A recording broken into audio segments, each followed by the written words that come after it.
Good evening everyone. শতাব্দীর কিচেনে আপনাদের সবাইকে স্বাগত জানাই। আজকের রেসিপি তেলকই। কোন পদ্ধতিতে বানালে তেলকইয়ের টেস্ট দুর্দান্ত আসবে সেই পদ্ধতিটাই আজকে আপনাদের সাথে শেয়ার করলাম। রেসিপিটি অনেক পুরনো, সাবেকি একটি রেসিপি, বানানো ভীষণই সহজ। তাহলে চলুন শুরু করা যাক আজকের এই সহজ এবং সুস্বাদু রেসিপি। তেলকই বানানোর জন্য আমি এখানে 4 পিস কই মাছ নিয়ে নিয়েছি। মাছগুলোকে প্রথমে ম্যারিনেট করে নেব। তার জন্য দিয়ে দেব পরিমাণ মতো লবণ, আর দিয়ে দেব হাফ চামচ হলুদ গুঁড়ো, সাথে দিয়ে দেব সামান্য সর্ষের তেল।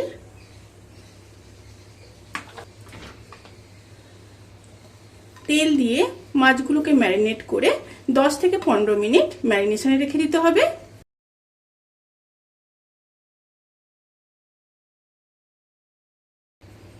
দশ থেকে 15 মিনিট পরে ফিরে আসছি। সেই সময় একটা মশলা রেডি করে নেব। তার জন্য নিয়ে নেব একটা মিক্সিং বোল। বোলের মধ্যে দিয়ে দেব 1 চামচ গোটা জিরে, আর দিয়ে দেব 1.5 ইঞ্চ আদা, 2টো কাঁচা লঙ্কা, আর দিয়ে দেব একটা মিডিয়াম সাইজের কেটে রাখা টমেটো। খুব সামান্য জল দিয়ে দেব। জল দিয়ে একটা স্মুথ পেস্ট রেডি করে নেব। এবার প্যানের মধ্যে সর্ষের তেল নিয়ে নেব। এই রেসিপির ক্ষেত্রে তেলের পরিমাণটা একটু বেশি থাকবে।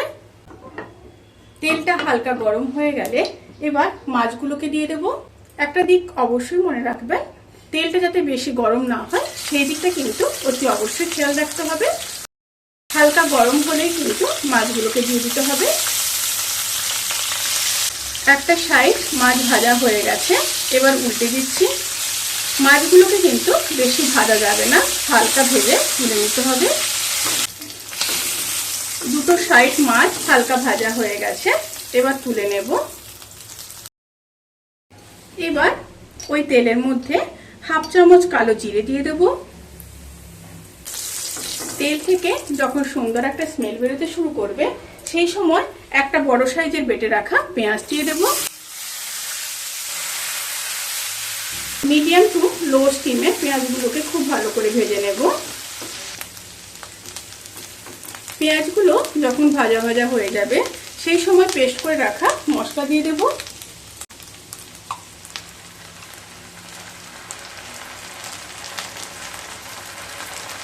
দিয়ে খুব ভালো মতো মিশিয়ে নেব। এবার দিয়ে দেব পরিমাণ মতো লবণ, হাফ চামচ হলুদ গুঁড়ো, আর কালারের জন্য দিয়ে দেব 1 চামচ কাশ্মীরি লঙ্কার গুঁড়ো। দিয়ে আবারও খুব ভালো মতো মিশিয়ে নেব।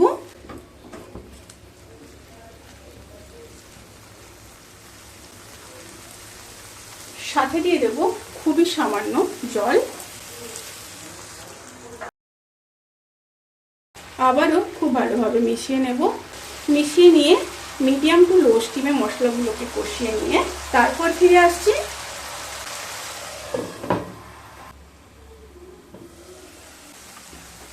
মশলাগুলো খুব ভালোভাবে কষানো হয়ে গেছে। দেখুন সাইড থেকে কিন্তু তেল ছেড়ে দিয়েছে। এবার খুবই সামান্য জল দেব। এই রেসিপির ক্ষেত্রে কিন্তু জলের পরিমাণটা অল্পই থাকবে। জল দিয়ে একটু মিশিয়ে নেব। এবার ফুটে আসা পর্যন্ত অপেক্ষা করব। ঝোলটা যখন ফুটে যাবে সেই সময় ভেজে রাখা মাছগুলোকে দিয়ে দেব।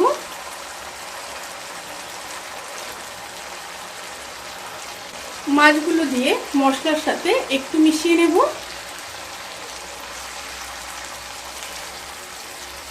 এবার ঢাকা দিয়ে 5 থেকে 7 মিনিট লো টু মিডিয়াম স্টিমে রান্না করে নেব।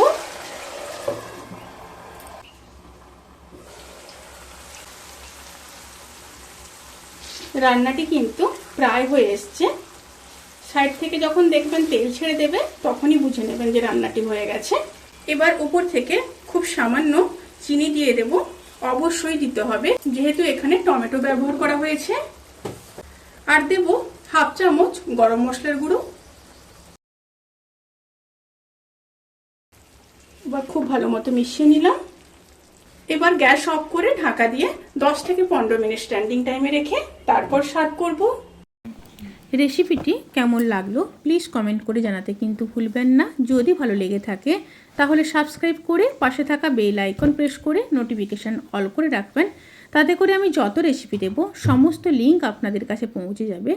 আপনারা সবাই ভালো থাকবেন, সুস্থ থাকবেন, সাবধানে থাকবেন। আজকের মতো এই পর্যন্ত। পরের ভিডিওর জন্য অপেক্ষা করুন। টাটা।